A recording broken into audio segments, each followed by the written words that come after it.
Trata-se de recurso extraordinário representativo do tema 1015 da sistemática da repercussão geral, em que se discute a constitucionalidade da exigência de um período de carência para candidatos a cargos públicos que tenham se recuperado de doenças graves, diante da alegada violação aos princípios da isonomia, da dignidade da pessoa humana e do amplo acesso aos cargos públicos.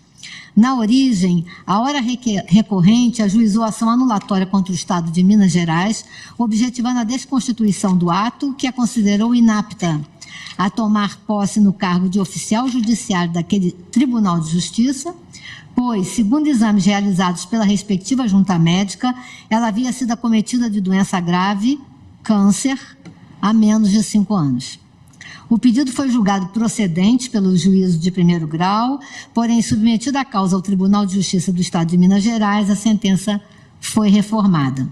O Tribunal de Justiça entendeu razoável o item 19.9, parágrafo 1º do Manual de Perícias, então vigente, pois, tratando-se de exame que tem por objetivo apurar a saúde do servidor que assumirá um cargo público, não se pode desconsiderar completamente os riscos aos quais estão sujeitos os pacientes acometidos de câncer no período pós-cirúrgico, cabendo ao poder público disponibilizar ao indivíduo toda a assistência necessária à sua recuperação, sem que isso signifique não estabelecer critérios objetivos e científicos na apuração da condição admissional do periciado. A recorrente sustenta que, ao assim decidir, o Tribunal ACO teria violado o disposto nos artigos 1º, 3, 5º, caput 1 e 3, 6º da Constituição da República, deixando de observar os princípios da isonomia, da dignidade da pessoa humana e de seu direito fundamental ao trabalho.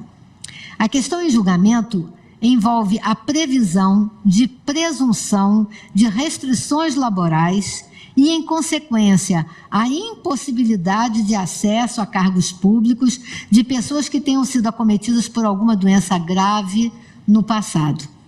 Compreende, portanto, de um lado,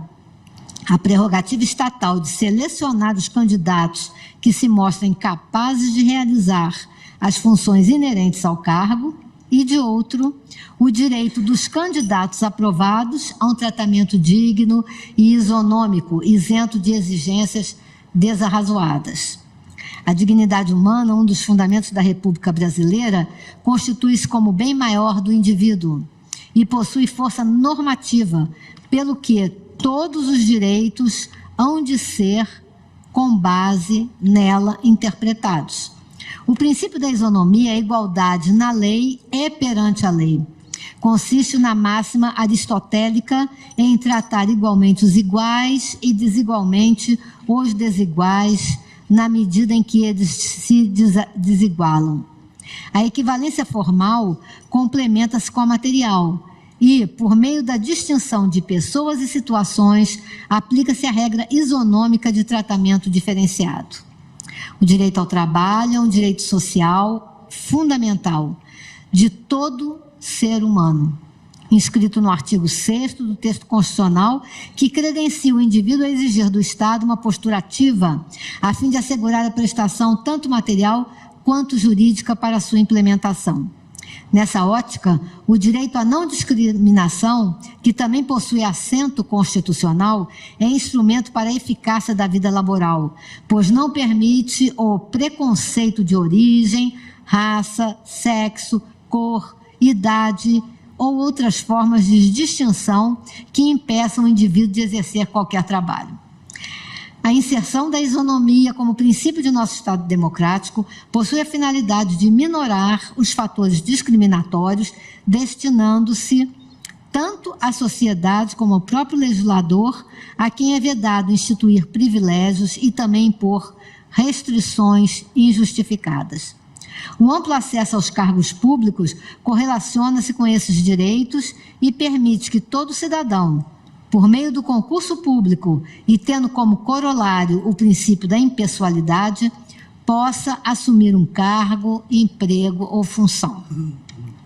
O artigo 37.1 da Carta da República prescreve essa ampla acessibilidade ao permitir o ingresso tanto de brasileiros quanto de estrangeiros nos quadros da administração pública.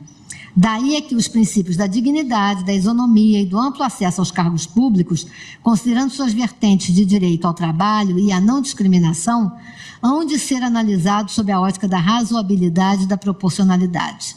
No caso, verifica-se que exigir do candidato um período mínimo de 5 anos de remissão da doença para que possa tomar posse no cargo público não é razoável. Um indivíduo que foi acometido por uma doença grave, submeteu seus tratamentos necessários e possui saúde estável no momento de seu ingresso no cargo público, não pode ser privado do seu direito ao trabalho, apenas por não possuir um lapso mínimo desde sua cura ou remissão. A aferição da aptidão física para o trabalho há de ter relação com a função de ser exercida e ser avaliada caso a caso. A previsão genérica de um período de carência incerta na norma estigmatiza quem padeceu da doença, sem demonstrar vinculação com o cargo e consiste, na verdade, em discriminação injusta ou odiosa. O interesse coletivo da eficiência e da continuidade da administração pública, como instrumentos a preservar a supremacia pública, são insuficientes para infirmar e se sobrepor a todos os já citados princípios de matriz constitucional. A desequiparação aleatória é estranha à Constituição Federal. O estabelecimento do referido critério, que restringe o acesso ao cargo público e o direito ao trabalho, revela inadequação entre o fim visado, qual seja a continuidade do serviço público, e o meio empregado, restrição temporal para a assunção do cargo público. É um ônus excessivo e desnecessário a todos os direitos individuais supracitados e, por fim, o valor que se quer promover, qual seja a premissa de prevalência do interesse público, é insuficiente para justificar também o sacrifício imposto.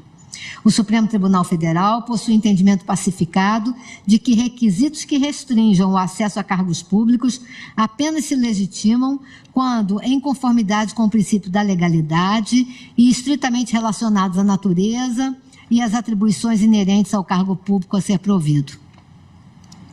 Há de se ressaltar que, no caso concreto, a recorrente é servidora do Tribunal de Justiça de Minas Gerais desde 19 de fevereiro de 2010 e possui regular vida laboral, mostrando-se comprometida e assídua ao serviço, conforme declaração do setor em que está lotada, devidamente juntada aos autos. Assim, com relação a esse caso concreto,